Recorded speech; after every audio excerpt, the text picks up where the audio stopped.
Méditation du 30 septembre. Sois sans crainte, pense à ta nouvelle demeure. Sois sans crainte, petit troupeau, car votre Père a trouvé bon de vous donner le royaume. Luc 12, verset 32. Jésus encourage une fois de plus ses disciples à ne pas avoir peur. Cette fois, il dirige son regard vers le royaume de Dieu. Même si, en de nombreuses paraboles, Jésus a employé l'expression royaume des cieux pour désigner l'œuvre de la grâce divine dans le cœur humain, dans d'autres passages, il fait référence à un lieu réel et concret qui sera la demeure définitive des rachetés. Les patriarches et les prophètes croyaient en l'existence de ce lieu. Ayant vécu à l'étranger, Abraham espérait vivre dans la cité construite par Dieu. Voir Hébreux 11, verset 8 à 10. C'est dans la foi qu'ils sont tous morts sans avoir obtenu les choses promises, mais ils les ont vus et salués de loin, confessant qu'ils étaient étrangers et résidents temporaires sur la terre. Ceux qui parlent ainsi montrent clairement qu'ils cherchent une patrie. Et s'ils avaient eu la nostalgie de celle qu'ils avaient quittée, ils auraient eu l'occasion d'y retourner. Mais en réalité, ils aspirent à une patrie meilleure, c'est-à-dire céleste. C'est pourquoi Dieu n'a pas honte d'être appelé leur Dieu, car il leur a préparé une cité. Versets 13 à 16. Les heures précédant sa crucifixion, le Sauveur a rappelé à ses disciples cette réalité digne de confiance. Que votre cœur ne se trouble pas. Croyez en Dieu, croyez aussi en moi. Il y a beaucoup de demeures dans la maison de mon Père. Sinon, je vous l'aurais dit, car je vais vous préparer une place. Donc,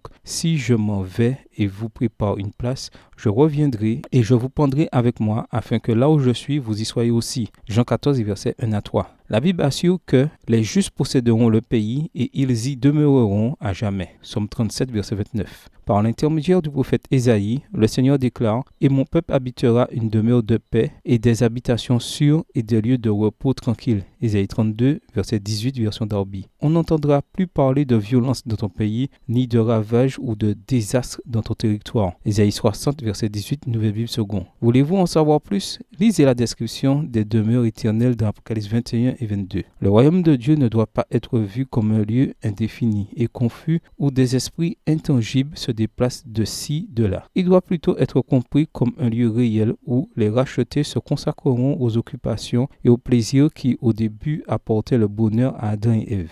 Extrait du livre Événements des derniers jours, chapitre 20, page 217, livre écrit par Ellen G. White. Un lieu où ils bâtiront des maisons et les habiteront. Ils planteront des vergers et mangeront le fruit. Isaïe 65, verset 21. Dieu a préparé toutes choses impensables pour ceux qui l'aiment. 1 Corinthiens 2, verset 9. Une fois de plus, élevons les yeux au-delà des problèmes. Souvenons-nous qu'il y aura sur la nouvelle terre une paix sans fin. Isaïe 9, verset 6. Et Dieu lui-même sera avec eux. Les êtres humains, il sera leur Dieu. Apocalypse 21, verset 3, Bible au français courant. Bonne journée à vous et que le Seigneur vous bénisse.